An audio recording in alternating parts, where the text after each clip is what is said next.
Okay, so this is a rather unusual video. I haven't really done a video like this ever. It's not going to be like a scripted video. I haven't really planned out what I'm going to say. I do have an idea of what I want to say.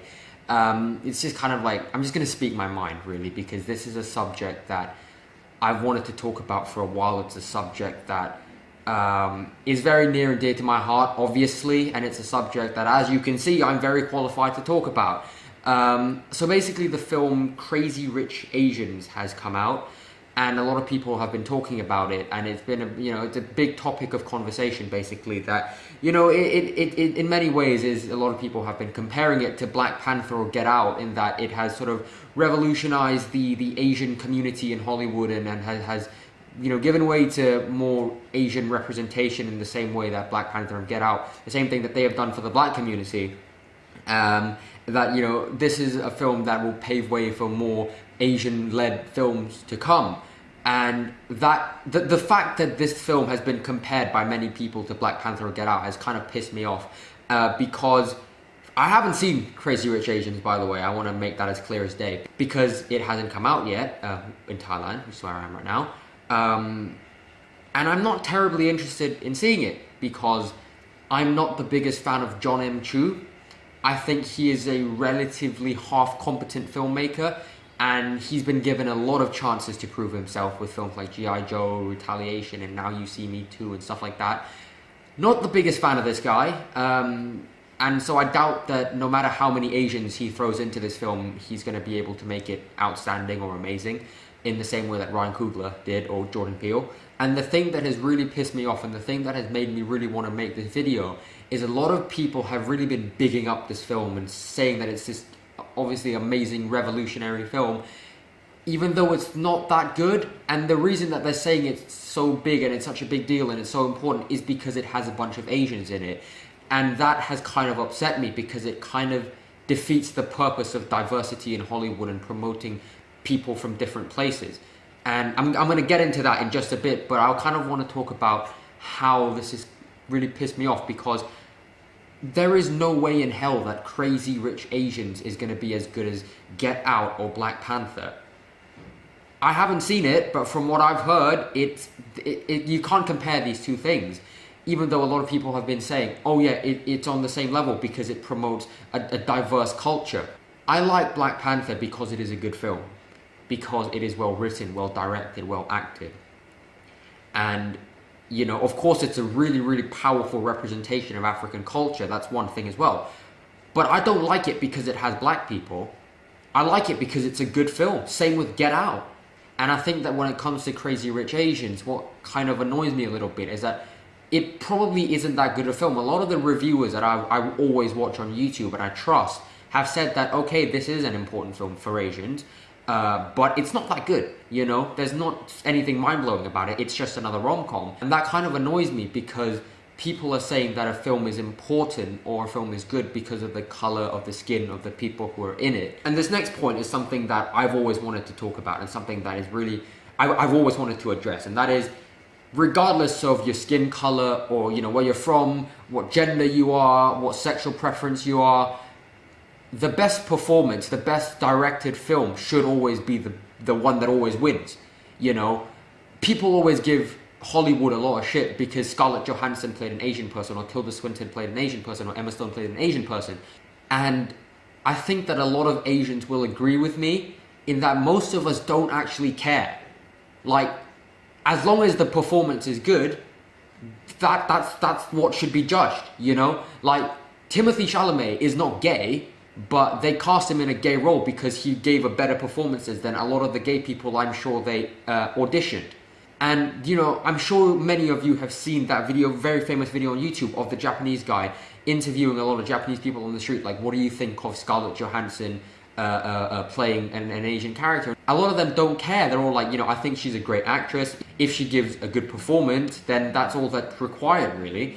And the one thing that I have noticed, actually, over the last many years of this happening, is that most of the people actually who have said that, okay, Scarlett Johansson's casting is a problem, Tilda Swinton's casting is a problem, in Doctor Strange, most of the people who are saying this are white people. None of us Asians actually care.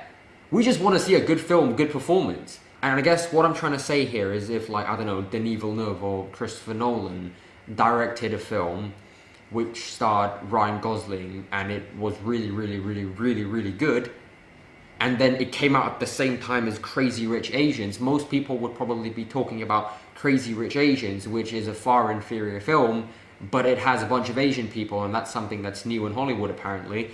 And so yeah, that's the more important film, I guess. You know, a great comparison would be something like You Were Never Really Here. Brilliant film by Lynn Ramsey, brilliant performance by Joaquin Phoenix. No one's talking about that, but tons of people are talking about Crazy Rich Asians because it has people who look like me. And you know, I think you kind of get the point now. Another point that a lot of people have been saying is that this film is important because it shows that Asians can be more than just the nerdy stereotype in films or the crazy drug lord who runs around with his dick out. It is important for, you know, Asians in Hollywood to be able to be seen as more than just the nerdy stereotype, of course. And that's important, I get that. And a lot of people are like, there are no Asians in films, you know, there needs to be more Asian people in films and stuff like that. And I do get that to a certain extent, but what these people also don't get is that we have been killing it for decades. They seem to be completely oblivious of Asian cinema.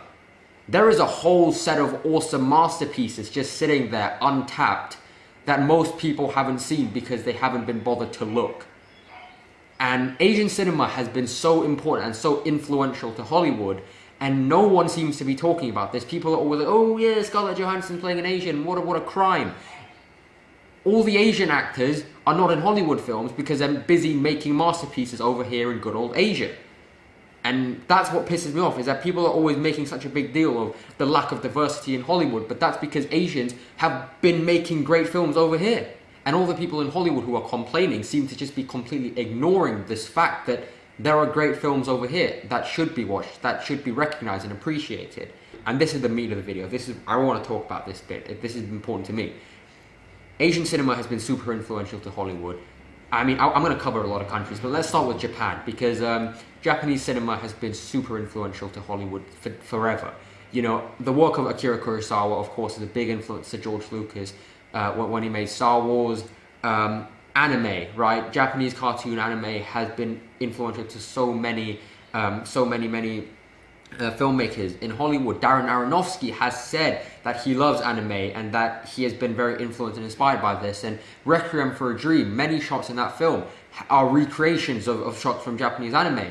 Battle Royale, one of Quentin Tarantino's favorite films. And the guy has said that the Battle Royale is like the one film that he wishes that he would have been responsible for because he loves it so much. And that's just one country, right? We still have, like, look at Korea, for example. Park Chan-wook, Old Boy, absolute masterpiece. Got remade by Spike Lee with Josh Brolin and Elizabeth Olsen. The American version is decent, but the Korean version is a masterpiece. He also did, what did he do? The Handmaiden, absolutely amazing film. You look at someone like Bong Joon-ho, for example, did The Host, did Snowpiercer, did Okja, which is, I think Okja is one of the best examples of, like, the best of both worlds, Hollywood and Asia cinema combined. Really great film, by the way, on Netflix. Please check it out. Great Jake Gyllenhaal performance. And you look at something like Train to Busan, which is a zombie movie masterpiece, basically. It's up there with, like, Zombieland, Shaun of the Dead, some of the best zombie movies, which is also, I think, being remade into a Hollywood film. And then you look at, like, Indonesian cinema, right? The Raid films and the Ip Man films have been as influential to action movies nowadays as something like John Wick. And you know, I think you get the point. Like, people like Ang Lee with Crouching Tiger, Hidden Dragon, they've been doing awesome action films long before, you know, the John Wick people or Christopher McQuarrie or Matthew Vaughn have arrived, you know. Also, Hero is the most beautiful film ever made, in my opinion. That's my personal taste. And yeah, not many people seem to be talking about it. And you know, we look at films like from Hong Kong cinema. You know, you got Wong Kar-wai, who made In the Mood for Love, which is a masterpiece. No one seems to be talking about that. Infernal Affairs, anyone heard of that? Probably not, but The Departed is a remake of Infernal Affairs. Yeah, The Departed is a remake of an Asian film. And you know, Infernal Affairs is a brilliant film. The Departed is slightly better, in my opinion, but Asian cinema has been around for so long. It has been influencing Hollywood films for so long. And people don't seem to acknowledge the fact that Asians have been making great films for this long. And they're saying Crazy Rich Asians is like so good because it's the first time that a full Asian cast has been seen on this scale. Bullshit. What I've just said, like for the last 5 minutes, should be enough to convince you that we have been around for so long, making great films for so long, and it's just a matter of you guys watching these films. And a lot of the people who are complaining about the lack of diversity are simply oblivious, and maybe just they just ignore the fact that Asian cinema has been around for this long, and they need to watch Asian films, basically, is what I'm trying to say. Now, I guess the big question that you guys might want to know from me is, should there be more Asians in Hollywood? Absolutely. Abso-fucking-lutely. I want to be a film director when I get older. I mean, I've made films, right? But I want to be a big film director, and I want my films to be recognized by a larger audience. And if it means that more Asians are going to be in Hollywood, then it means that I have a bigger chance of being in Hollywood, which is kind of the dream, right? But at the same time, if it means that someone who is Asian but isn't as good an actor as like Ryan Gosling or Jake Gyllenhaal gets a role over Ryan Gosling or Jake Gyllenhaal because they're Asian, I don't want that. I don't want Hollywood to finance like John M. Chu's next film if it means that Denis Villeneuve's next film is not going to get financed simply because he's not Asian. I don't want to make a film that isn't very good but gets more recognition than a film made by a tall, blonde, American white male with blue eyes and a six-pack if it means that, like, if my film is not as good as that guy's, but my film gets more recognition because of my skin color, that I would feel ashamed. I would feel horrible. I would love to see what Park Chan-wook has to offer. I would love to see his next film. I am just as excited to see Park Chan-wook's next film as I am to see, I don't know, like Steven Soderbergh's next film or whoever, right? But at the end of the day, what I'm looking for, and I'm sure what a lot of us are looking for, is a great film with great directing, great acting, and so on. And if that film is made by a white person over an Asian person, then that's absolutely fine. I don't care. I just want a great film. And I feel like, and so I would love to see more Asians and more representation for Asians in Hollywood. But if it means that they're financing films for a bunch of random Asians who have never picked up a camera before over masters like Damien Chazelle or Denis Villeneuve, then no, that would piss me off, and I would not want that. Because at the end of the day, I want to make great films. I want to watch great films. Great films are what make me want to wake up in the morning. And if it means that more people who look like me are in Hollywood, but they make not so good films, then I don't want that. So yeah, that was a very long and detailed video about my feelings on the misrepresentation or the lack of representation of Asians in Hollywood. So I guess the main point here is that if you want to see more Asians, go watch Asian films, because they are really, really good. And not enough people seem to get that. And yeah, that's kind of the main message here. But yeah, that was an unconventional video, to say the least. But yeah, please stay tuned for my next trailer mashup, which is coming soon. But yeah, thank you very much for watching. If you clicked on this video, thank you.